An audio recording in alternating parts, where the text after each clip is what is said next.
This is the Grant's Interest Rate Observer podcast. I'm Jim Grant, I should say, by way of preface. With me is the great Evan Lorenz, deputy editor of Grant's, Phil Grant, the eponymous editor of Almost Daily Grants, and Eric Whitehead at the controls. And today, we're sponsored by eFinancial Careers, which is where you go to get a very fine financially themed job. And we are sponsored likewise by Away Travel, the maker of this fine piece of merchandise. You can't see it, but it's one of the greatest suitcases ever fabricated. I think ever is the correct word. Evan, so in this world of little tiny interest rates, central banks seem to be doing more of what they have done, even when they say they're not doing as much of it. Could you explain this with respect to the European Central Bank? Yeah, so today's Thursday, October 26th. Yeah, thank you. Mario Draghi came out and said that they're finally going to taper their 60 billion euro QE program to 30 billion a month starting January of next year. And they'll end it sometime next year. They're not exactly sure when, but eventually. All right. And they're going to raise rates, but not anytime soon. Sometime tomorrow. But for sweeteners, in case anybody's too shocked, they're going to reinvest the proceeds from maturing bonds to keep the portfolio the same. So it is tightening with an easing touch, or a dovish taper. A dovish taper. Velvet glove. I think I heard that on CNBC one time. Yeah. All right. So that's the ECB as far as the Federal Reserve System goes. There has been rumors. By the time you hear this, by the way, this all might all be moot. So we will not linger long on the potential successors to Janet Yellen, including Janet Yellen herself. I read this morning. In fact, I think you sent me this bulletin that the favored clients of Goldman Sachs were getting the word that Janet Yellen would be reappointed. I would note that we weren't called by Goldman, though. Right. But I just forgot. But if this were to occur, if Janet Yellen were to be reappointed, this would complete the prophecy, would validate prophecy uttered in these pages, Grant's Interest Rate Observer, in January. The first issue out of this year, we forecast that Janet Yellen would be reappointed, and in the tacit ways that such deals are struck, that bank credit would be found to sustain a certain real estate business, commercial real estate business, that would have run into credit difficulties by the time the reappointment was effected. That's all I'm going to say. Readers will have to read. But I'm saying it's looking good for our prophecies on this score. That's 1 for 1 so far. Yeah. All right. So one of the candidates who will or will not have been appointed by the time you hear these dulcet voices is John Taylor. He is the author of the Taylor Rule, which rule sets out a somewhat complex, not overbearingly so, but I can't do it here on the radio without a whiteboard. So we'll call it a complex formula for setting the federal funds rate. What we don't have to put on a whiteboard is the approximate level of the funds rate if the John Taylor Rule were now in force. Evan, what would that rate be approximately? 3% give or take. All right. So instead of 1% give, it would be 3% give or take. Yeah. How would a 3% funds rate weigh on the yield curve? The yield curve has been flattening, Phil, is it not? Decisively so. The 5 and 30-year spread and the 2 and 10-year spread are sitting at or near 5-year lows or flats, if you will. And that's primarily driven by the short end of the curve rising faster than the long end has been. Right. So the yield curve is the alignment of the distribution of interest rates over time. Describes the array of interest rates from overnight to 30 years. And some thinking has it that a steep curve is an incitement to credit creation. If you can borrow short and lend long, that is profitable for the banks. Hence, a positively sloped curve with higher rates substantially in excess of shorter rates. That alignment is constructive for the process of credit formation. Contrariwise, if rates are flat or, heaven forfend, Evan, negatively sloped with the funds rate in excess of longer dated yields, that strangles credit formation. That is bearish for securities prices and for the people who deal in those prices, correct? Correct. Yeah. Well, the flattening, as Phil just described, is a little bit unscripted, is it not? I mean, long ago, Alan Greenspan talked about a conundrum. They wanted longer rates to rise, and they raised the funds rate in the expectation that prodding or stimulus would cause people to sell longer dated securities. But there was something like, I don't know, some kind of a deflationary undertow in the world, even, 10 years ago, 12 years ago. And rather than rising, those rates remained the same or fell. That seems to be happening as well. They're not falling exactly, but shorter rates are rising so as to overtake them. Yeah, and it's not just market rates. The Wall Street Journal had an article earlier this week saying jumbo depositors and high net worth individuals are demanding banks actually pay them a deposit rate. Yeah, well, that's it seems kind of insolent on the part of the depositor. They should know their place in the world. But this business about stability. These central bankers always wants things to be stable, right? They want the John Taylor Rule as an exercise in smoothing things and letting people know there is a system, there's a formula, and and that if we abide by this, we will all go off together into the uplands of prosperity, I guess. Is that too florid? No. I would like to challenge that, and I want to challenge it by reading from a couple of historical texts. Actually, two of my favorite ones. One is by Charles Goodhart. I think it's his PhD dissertation. Mr. Goodhart is one of the eminences of the Bank of England, and he wrote something in the day called The New York Money Market and the Finance of Trade, 1900 to 1913. Are you still there, listeners? Good. The significance of the years 1900, 1913 is that they were years immediately preceding the opening of the Federal Reserve System. So Goodhart makes a learned study of the system and the protocols and how people did business and how the banks financed themselves and how interest rates swung about. And he observes that there was no federal funds rate because there was no Federal Reserve, but there was a call money rate, a kind of a margin loan rate that was traded as the funds rate came to be traded on the New York Stock Exchange.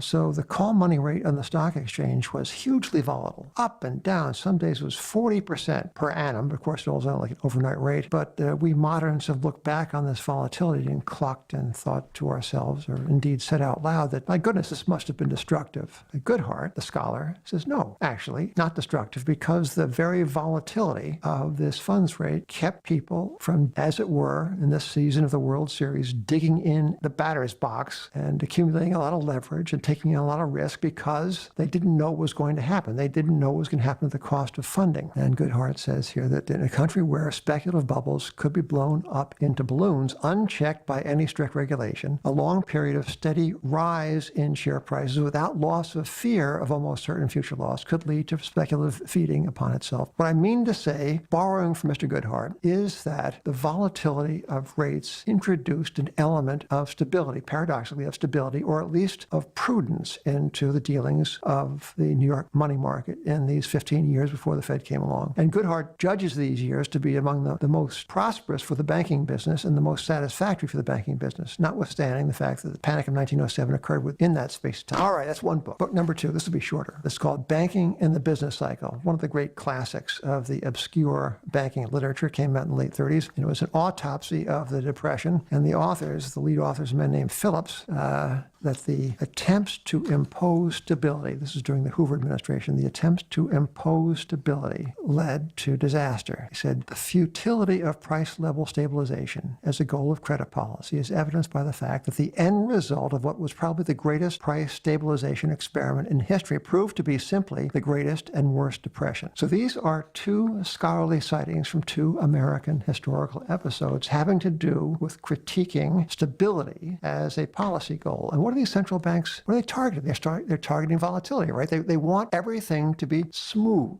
What they don't realize is the very smoothness they tend to create is causing immense disturbances under the surface of things, or indeed out in plain sight. Evan, quickly give us an example of some absurd sighting in the credit markets that you've recently seen with your own eyes. And I'm going to prompt you. Was not the collapse in the bond price of Kobe Steel the other day an example of this? Yes, you're probably thinking it was. Kobe Steel, which sold plywood as steel, has some bonds outstanding, like 0.094267. You know how the Japanese are. Nothing can stop at the second decimal point to the right of the dot. So these bonds were trading at like a 102 or something. They all trade at 102 over there. And suddenly comes out that Kobe Steel is selling plywood, masquerading as steel. The bonds go from 102 to like 85, like that. A vertical collapse, just like the Toys R Us bonds. Remember, they went from 95 to 20. People aren't paying attention, Evan. They aren't. And if I'm not mistaken, I think Yellen earlier this year said she doesn't expect another financial crisis in her lifetime. Well, she's not a young woman, although long life to Janet Yellen. All right. eFinancial Careers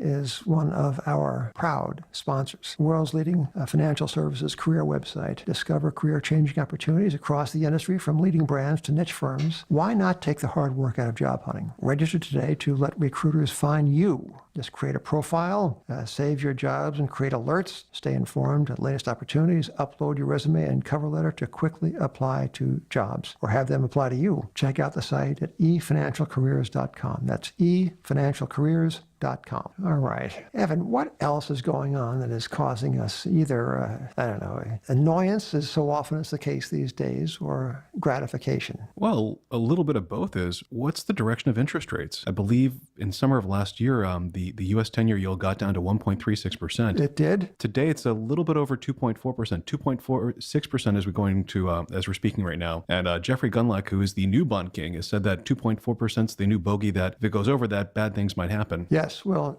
certainly Jeffrey is a well-informed bond man and has the record to prove it. One thing that I observed from having observed interest rates, especially when we had interest rates, I observed that these movements in rates, secular movements so-called, can take their sweet time. Now, the bond market, I think Jeffrey believes, and I hypothesize, which is a form of saying I believe pending evidence to the contrary. Let's say last summer was the low in rates for the cycle, beginning September 30th, 1981. That's what? 2017 minus 1981. You know what that means? A lot of years. 3.5 decades and counting. So let's say that last summer was the peak in price, low in yield. What would that mean if it were the case? Well, all we can do, and it's not very much, is to go back and look at previous cycles and how fast did rates move when they began to move. Well, we haven't got that many sightings, right? Because these bear markets and bonds come along ever so infrequently, as do bull markets and bonds. They tend to last for a generation or so. So there was a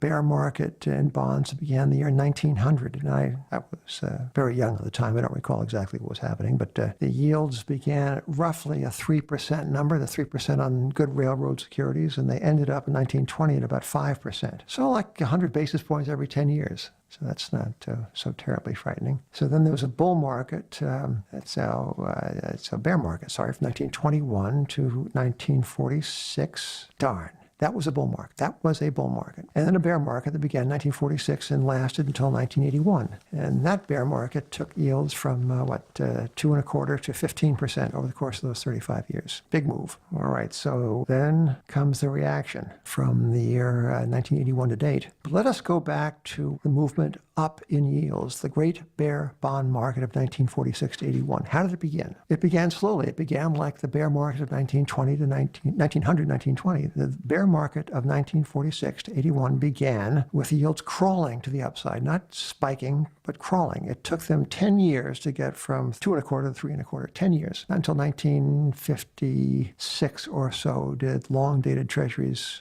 touch 3.25, 3.5. So the question, I guess, at the present, let us say that last year was, as I hypothesized, the low in yield, the high in price. Evan, there are a lot of differences this time from the previous cycles, right? The incidence of highly leveraged structures, the incidence of central bank intervention, these are huge new features, as have been the levels of yields, just the nominal levels of yields. I mean, there's no telling how this cycle, if this cycle were the beginning of a new upcycle in rates, how this cycle might play out. Yeah. In 1946, the U.S. government was heavily indebted coming out of World War II. But now everyone's indebted. I mean, the government, corporations, households, the rest of the world. Well, in 1946, there was a lot of financial repression in the air. And on Wall Street, the Treasury pegged yields, the 3-month bill yield was pegged at 3/8%. Long-dated yields at like 2.25%. And still, some of these yields, some of the bond prices and free market bond prices were below the pegs. Is there QE too, or something similar? Well, yeah, there was QE. The Fed bought up immense amounts of federal war debt to finance the Second World War. And this financial repression persisted till the Fed Treasury Accord in 1951. So it's not as if these central bank interventions of the present day are literally unprecedented. They're not literally unprecedented, but they are unprecedented in degree and persistence, it seems to me, and in circumstance. I mean, central banks, from the dawn of central banking, certainly from the start of the Bank of England in 1694, the central banks were in the business of war finance. That was how they got their start. So whatever you think of war and whatever you think of central banks, you can kind of say, well, all right, that was what central banks do. What central banks have not done from that day to this, from 1694 until this, is to intervene in this kind of scale in a cyclical experiment in rate suppression and asset price levitation. This is something new. So maybe, just maybe, the ever so deliberate rhythms of bond bear markets of the past will not pertain now. I don't know. There's divided views. I know at our conference there was a couple of people who thought we were going into a bear market for structural reasons. I mean, I believe Greenspan said that the growth in entitlements is basically going going to... Yes, he did. He said that. Alan Greenspan has been around a while, certainly has seen some market movements. Indeed, he has personally caused some. He was very bearish on bonds. Talked about stagflation, which is certainly a contrary call, Evan. Phil, who's talking about inflation? Not many. Only people in the supermarkets are complaining about it. What do they know? Yeah. That's right. And the central banks can't get enough of it. Yeah, right. Well, they can't get what they want. Keith Anderson was another speaker. What did he say? He said he was certainly bearish on bonds. Yeah, he said if you actually look at how much the Fed absorbed of Treasury's net issuance for the last half a decade, that there's just not been a lot of new issuance, even though federal debt has exploded. He goes, but with the Fed slowly disgorging its portfolio and Treasury net issuance increasing, you're going to have this explosion in kind of so-called risk-free debt. Yeah. Well, probably negative impact on prices. How judicious of you, Evan, to say probably, because we have not yet heard from the bulls. We have not yet heard, and we often quote, of course, our esteemed friends, Lacey Hunt and Van Hoisington, who have done such a great job since the year 1990 or 1890. So a long time they've been bullish on bonds. And they will tell us that the supply is of no consequence. And indeed, supply seems not to matter when the bull market rolls around. I mean, the Reagan build out of the public debt mattered not one bit during the 80s when yields fell and when the federal deficit exploded. Yeah, so their theory, just to summarize, is that debt is so big that any increase in interest rates would crush activity, which would cause rates to fall, which is a really convenient theory that you can't pay debt, so if prices rise, you just, they fall again. I know. I don't know how this works out in the end. I mean, the more debt, the more better. Is that it for the bondholders? Isn't it usually the case, at least over the sweep of time, that the more of something, the less valuable it becomes? Also, this stuff is payable in dollars, right? Which gets us back to the Fed, which puts me in mind of away travel, because sometimes I just want to get away. Remember that Snickers commercial? Southwest Airlines. Oh, so they want to get away. Yeah. Great campaign. All right. So away travel. I mean, this is some piece of luggage right here. It's not every suitcase in which you can charge your cell phone. This one you can. Material, you should see it. Well, you can't see it, but it's radio. But if it were television, you could see it, and you would be as impressed as we are here in the studio. The material is sleek, extra durable. Interior design helps to keep away my items neat and organized. My items, too. Yeah, well, that'd be a first. Easy to carry up and down stairs because it's so lightweight, etc., meaning and so forth. Key design features. All suitcases made with premium German polycarbonate. Unrivaled in strength and impact resistance, and very lightweight, as I might have mentioned, and also easy on the eyes. And now you get a 100-day trial, too. It's not a free trial, mind you, but it's a trial. Fair trial. Fair trial. Live with it, travel with it. If at any point you decide it's not for you, well, return it for a full refund, no questions asked. So free shipping on any away order within the 48 states. For $20 off suitcase, visit awaytravel.com/grantspod, GRANTSPOD, and use promo code GrantsPod during checkout. Ladies and gentlemen, thank you for listening. Until next time, this is Grant's Interest Rate Observer on the air.